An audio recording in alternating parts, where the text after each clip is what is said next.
tuned in. Today we're going to be in the garage working on a few things and show you what some of the things I've done to the Jeep. But first of all, I need to change out the shims on my door hinges. They're getting real sloppy and they're shaky. I've never had the doors off of this vehicle, so they're pretty well corroded. But let me show you how that's done. We'll start on the other side, on the driver's side, because it's the worst. All right, come along with me. Check it out.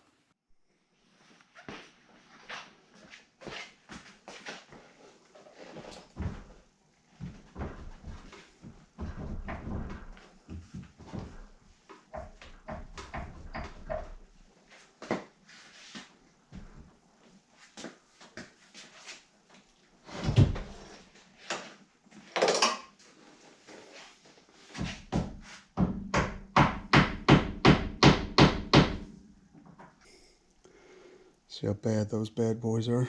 They're just trashed. That one, get a little light on it. Bad news.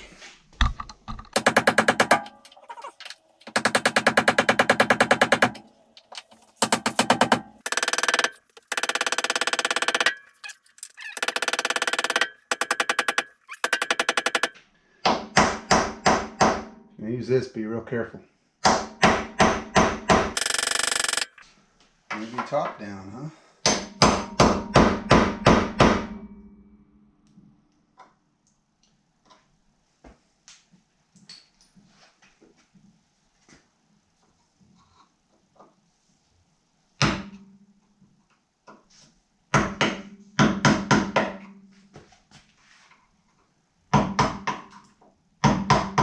You see this, so what I'm doing is I'm taking the head off the other end.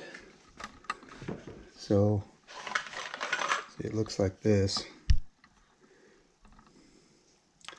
The head looks like that, so I'm gonna peel that head off and then pound it down. Maybe that'll make it a little easier, huh?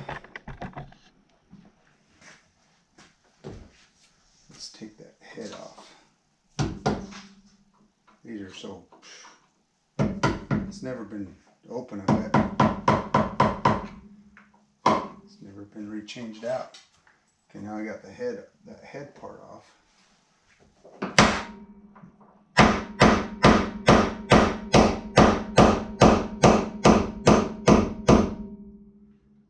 There, I think I finally got it busted loose.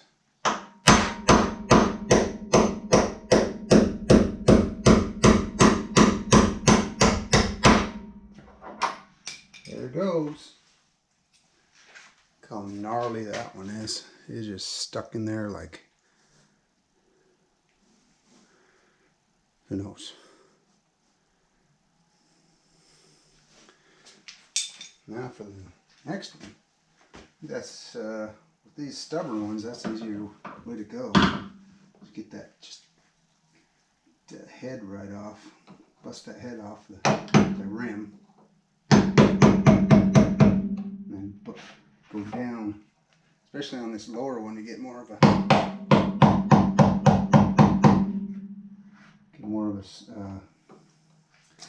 good angle at it.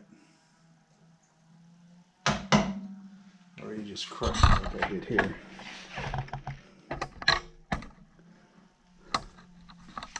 That works too.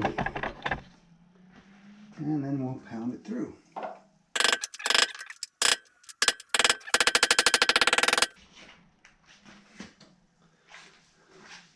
Just corroded like crazy. Well, I was just thinking about doing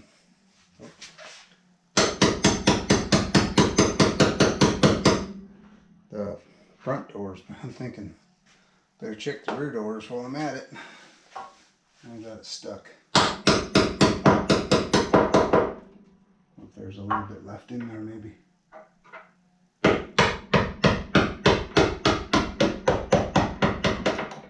Want it to be clear and clean so we get the new ones in.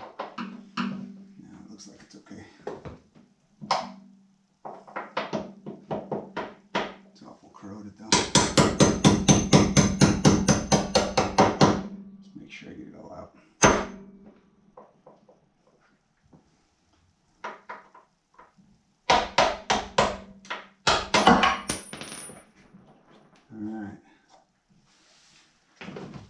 Put the new ones in. New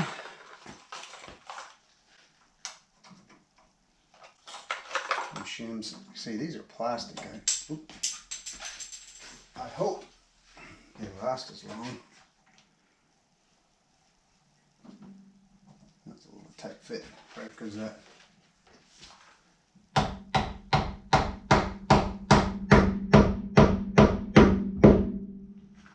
And I might have to change them out a little more often. All right, then you just got to hang that heavy door.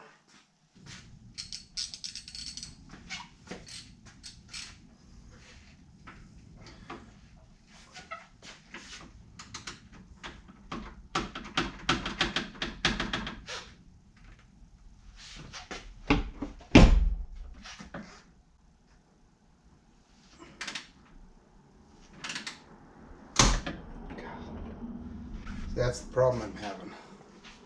All these are corroded so bad, they're breaking off on the inside.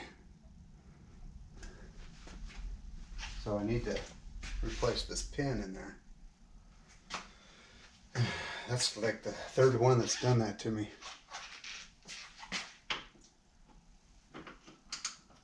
These doors, like I say, they've never been off. And they just corrode on. Now this one feels like it'll stay. So I got one good bolt on each door to hold it down. I don't like they're ever going to come off anyway. They're so freaking heavy.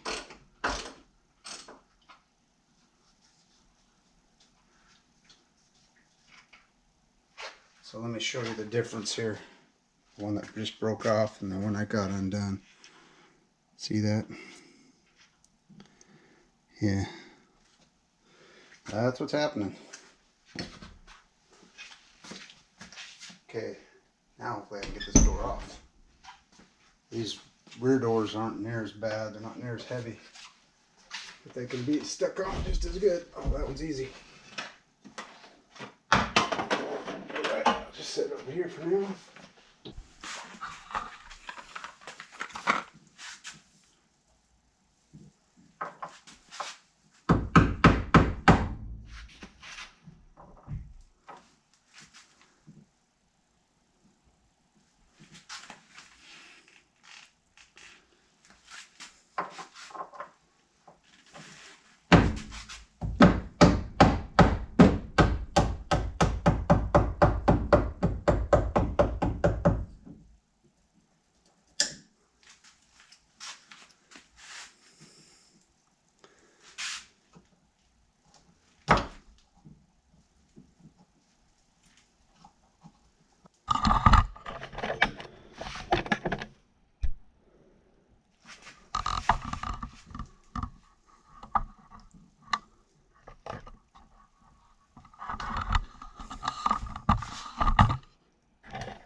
I wanted to show you how to do this rear door. It's a little bit different getting the wiring harness off.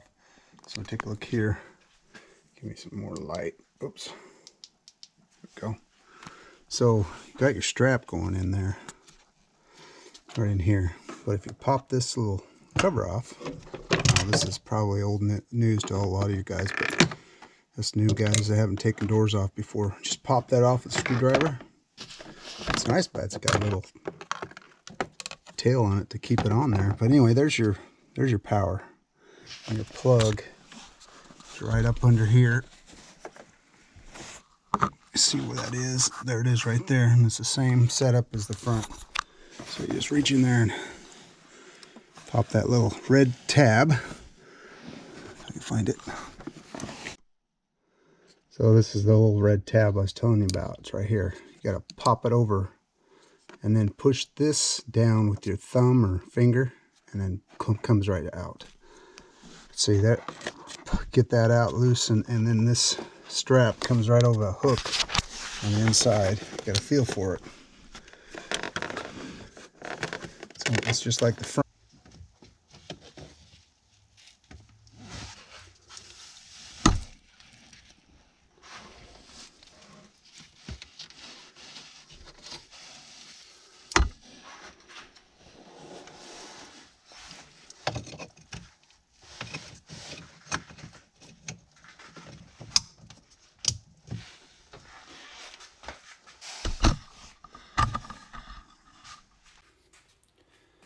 know you've probably seen some of these, but I installed these step-ups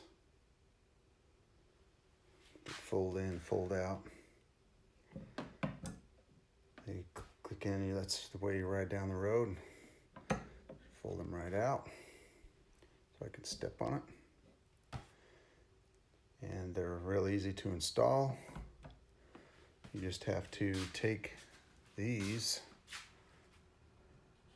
bolts out, and they come with their own bolts, which I probably will paint black. And super simple. Pull those factory ones out, stick those in, mount them on. That easy. I've been really struggling when I bought this Jeep to get the steering just right. And it was very wandery when I first got it. Go all over the highway and all over the road. Well, then I started reading up on what you needed to do to get that taken care of. So I started with my hubs for one, because this thing has, on the Jeep itself, the frame and everything's got about 130,000 miles on it. And so I changed out the hubs, and that made a little bit of a difference. It wasn't, wasn't where it needed to be yet. And then I went to the steering system. So I adjusted the box, the steering box. Probably seen videos, or you can see videos on YouTube on what to do. So you can adjust that steering box with a little Allen wrench and tighten it up a little bit. Well, I kind of went too far, thinking that, hey, I got to get out the play that's in the steering wheel. And if you can adjust that steering box all the way out so there's no play, but that's not the way you want it. But that did help a little bit still. And then I thought, well, it's still doing it, still wandering all over. So then I changed out my pitman arm and had a drop. So it dropped down, and your linkage would be more level to the ground. That's supposed to help. Well, it did. It helped just a little bit. It's still wandering. And I got it down to where it was pretty good. It wasn't, it's where I could control it at least, but it would still like to wander a little bit. Well, then I found out that when you do a 3.5 inch lift, like what this has on it, or 4 inch or anything that's high, you need to change out those track bars on the bottom. And let me show you what a track bar is. And I had those changed out. Here is a factory track bar. What this allows to, it hooks up to your axle and the frame of the vehicle. So what happens is when you raise that Jeep level up, your axle will shift, so it's like trying to go into the ground because you raise that up, right? So all your angles are shifting, so your steering is trying to go into the ground. So I got adjustable track bars, put those on, so you can adjust that out. So now my axle is back a little bit, so it's not trying to drive in the ground all the time. It's more level, like what was with the factory. So that fixed it. So now my steering is back. It drives great. After all those little items, and not only that, you have your ball joints, all those you need to check. Maybe they're too loose or they're worn out. You need to replace all that stuff to get all that steering in line. So if you have all those things done, it's gonna drive good. It's gonna drive on the road good. It's always driven on the gravel or off-road very well. So I could just give you kind of heads up. That's what I've had to go through to finally get my steering dialed in.